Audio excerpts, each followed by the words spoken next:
আসসালামু আলাইকুম এভরিওয়ান। এতিম ছেলের ভালোবাসা দ্বিতীয় পার্ট। টেবিলের পানির বোতলে পানি আছে, ঢকঢক করে ওগুলোই খেয়ে নিলাম।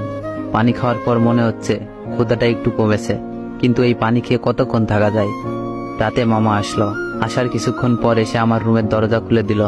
ভাবলাম মামা আমার জন্য খাবার নিয়ে এসেছে, কিন্তু আমার ধারণা ভুল প্রমাণিত হলো। মামা এসে আমাকে মারতে শুরু করলো। সারাদিন না খেয়ে আসি, কিছুক্ষণ মার খাওয়ার পর অজ্ঞান হয়ে যাই। মুখের ওপর গরম কিছু অনুভব করলাম। চোখ খুলেই দেখি সকাল হয়ে গেছে। সূর্যের আলো জানালা দিয়ে এসে আমার মুখের ওপর পড়েছে।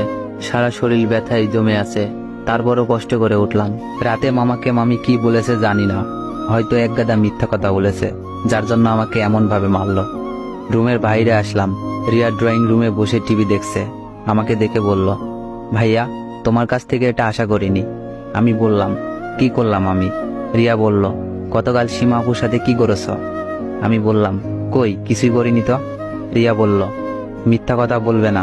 আপু বলল, তুমি আপুকে টেনে তোমার রুমে নিয়ে যেতে লাগছিলে কেন?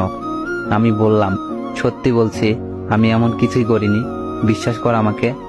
রিয়া বলল, তোমাকে বিশ্বাস করব নাকি আপুর চোখের পানিকে বিশ্বাস করব? সামান্য ধাক্কা লাগায় এত বড় মিথ্যা কথা বলছে, তাও আবার কান্না করতে করতে। মানুষ কতটা নিচু হলে এমন কাজ করতে পারে? আমি রিয়াকে কিছু না বলেই রুমের বাইরে চলে আসলাম। ইচ্ছা করছে মরে যেতে, কিন্তু আত্মহত্যা তো